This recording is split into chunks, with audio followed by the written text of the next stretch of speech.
guys, welcome back to my channel. Today we're going to be looking at creepy things that kids have said to their parents. I know I don't have any kids, but I've definitely been around kids and sometimes I've said some really weird and concerning things. Parents of TikTok, what is the creepiest thing your kid has ever said to you? This morning, I take my 4-year-old to the doctor. He had an ear infection a couple of weeks ago. We went in for a follow-up. Everything's okay. As we are leaving, we pass a couple of wheelchairs in the lobby. Please don't tell me he's going to say what I think he's going to say. He's probably going to say that like someone sat in there. Imagine your child walked into you and literally said, "Oh my god, I seen someone staring through my window." What would you do? Like, how would you react? And my 4-year-old looks at them and says, "I've never used a wheelchair." And I say, "Well, your legs work just fine. You don't need a wheelchair." And my 4-year-old says, in his perfectly innocent 4-year-old voice, "After our car accident, I'll need a wheelchair." And that right there is when you throw the child away. I'm sorry, leave it in the hospital. Why do kids always say stuff like that? Like, I've been around kids and they've said stuff like that. I've also seen videos online where kids apparently come up to their parents and say, "Yeah, like, I seen someone in my room," or like, just like weird stuff like that. What would make a child say that? Like, did your child literally get like their body possessed by a demon? So my grandpa, which is my daughter's great grandpa, passed away a few years ago from having a stroke. Anyways, he lived in BC, we lived in Saskatchewan, so we've only flew out and seen him a couple of times. Once when she was about 4 months old, and the other just over a year when we flew out for Easter to get some generation pictures taken with my dad. She woke up about a month or so ago from sleeping at night, and she goes to me, "Mommy, did great grandpa die from a head stroke?" Oh, that's weird, isn't it? Like, how would she know what that is? He comes and visits me lots during the night. He's a really nice guy. I really miss him. Okay, so she's basically implying that like the dad is visiting the daughter. I mean, it's quite weird, isn't it? Like, imagine literally having your daughter say like her great-great-grandfather's like visiting her. That could be a good sign, or maybe it's like a really bad sign. Excuse me?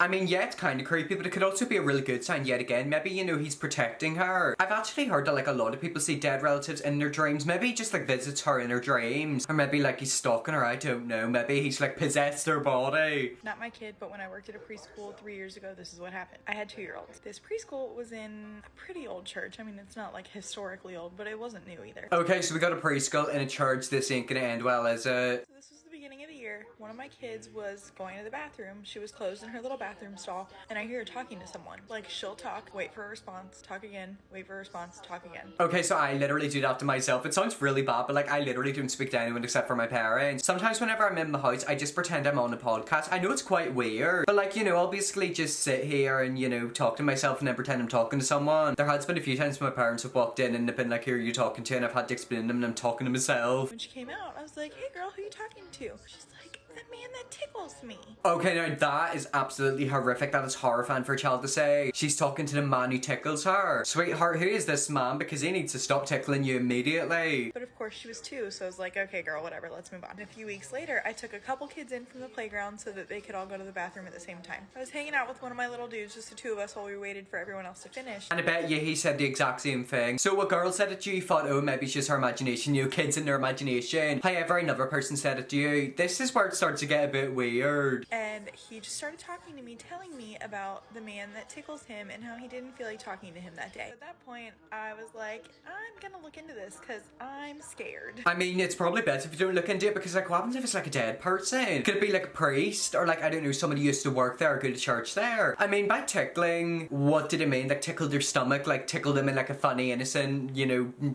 gentle, nice way? Or like tickled them in a creepy way? As it turns out, a nice man was replacing the roof, fell off and died at the church. Oh, well, that's like so nice that a dead man is tickling children. See, that's where you get an exorcism in, yet again, churches, especially old ones. Even if I'm walking past church, I get like really scared. Like, I always look through the windows. I might just see like an old nun looking back out. This one, right here. She's been talking about someone named Hannah. Why does she low-key look like me? Like, look at her and look at me. We literally look the same. Imagine she's like secretly my sister. Thought she was just talking about her cousin. She talks about how Hannah plays with her and she loves Hannah. And then one day she told me that Hannah was in the bathtub. And I was like, girl, your cousin is not in the bathtub. It could be an imaginary friend. I mean, I hope it is an imaginary friend, fingers crossed. Imagine just like a demon. She's like sat there and she's like, hello. But she was for certain. She took me in the bathroom and she looked in the bathtub and she told me that Hannah was in the bathtub. And then it got me thinking and creeped me out. Oh god, something probably happened to her whenever she was younger. Yet again, I really hope it's kids with their imaginary minds, but that last one of the church incident really freaked me out. Like, who was tickling them children? When I was little, I had an imaginary friend named Hannah, and we ended up having to sage our house because of her. I live 5 houses down from where I grew up. Oh god, so maybe her imaginary friend really isn't imaginary, she's a real thing. I mean, with imaginary friends, it's quite crazy like the brain works. Like, you basically make them up in your head and like act like they're there. Yet again, I used to have loads of imaginary friends growing up. So the other day, my 4-year-old is jumping up and down all around the house. I finally asked her to stop, and she's like, why am I gonna bother the people that live underneath us? And I'm like,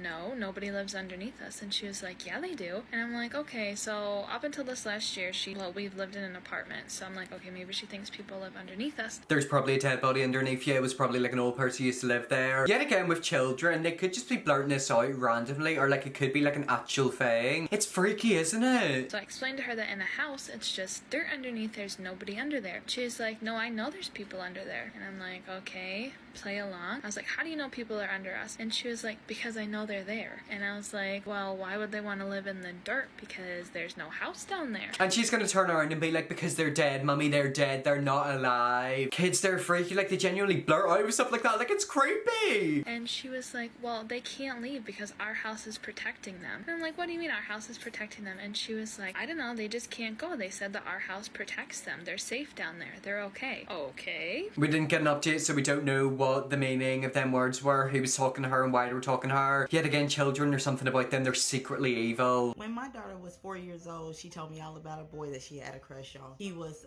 6 years old, and his name was something uncommon. We're gonna call it Ezekiel for the story. She told me all the games they play, like tag and hide and go seek and that sort of thing, because, you know, I'm a parent and I ask a lot of questions because I'm nosy. The next day, I went into the school and I asked the teachers, who is Ezekiel? I want to meet him. They're telling me they don't know who Ezekiel is. I'm like, my daughter says he goes here. She says she plays with him every day. He's been going here for a while. Oh god, that would probably freak you out as a parent, because like you're thinking, okay, well, my daughter's been telling me she's playing with someone, who is it? Imagine it's like a literal ghost. Yet again, you don't know, these ghosts could literally like break into these kids' bodies. The teachers say, no, they never met him. They've never had a kid there by that name. So I asked my daughter after school, who is Ezekiel? Where did she met him? She tells me that she met Ezekiel at home and that he's been dead for 8 years. Yeah, if that is not creepy, I don't know what else is. But like, where did that come from? Where does this come from, the kids? Is it just our imagination? This man's apparently been dead for 8 years and like they play together. Imagine it's like a really old pedo ghost. I mean, you don't know, or pedophiles like ghosts as well. I mean, what actually is a ghost? You know, can anyone be a ghost? Can, like, I don't know, an evil person? Is Hitler a ghost? It's weird, isn't it? Like, oh. I'm not a mom, but I am a Thea of TikTok. When my nephew was 3, he kept talking about seeing angels. One day, I saw him pointing at a crow, and he was like, look, an angel. And I was telling my sister, bro, we were over here really thinking he was seeing angels, and they were fucking birds. I mean, you do realize with crows and like birds, you can actually train them to like literally fall in love with you. Like, they can become your best friend. There's a video I seen on TikTok where this guy literally like trained crows to nick people's money. I think he lived in like Europe somewhere, but basically the crows would, you know, fly around and like take people's money. It sounds really bad, but like he literally pulled open like a full on, you know, like shelf of money, and like a crow flew in and put some in it. I'm gonna train crows to do that. My sister was like,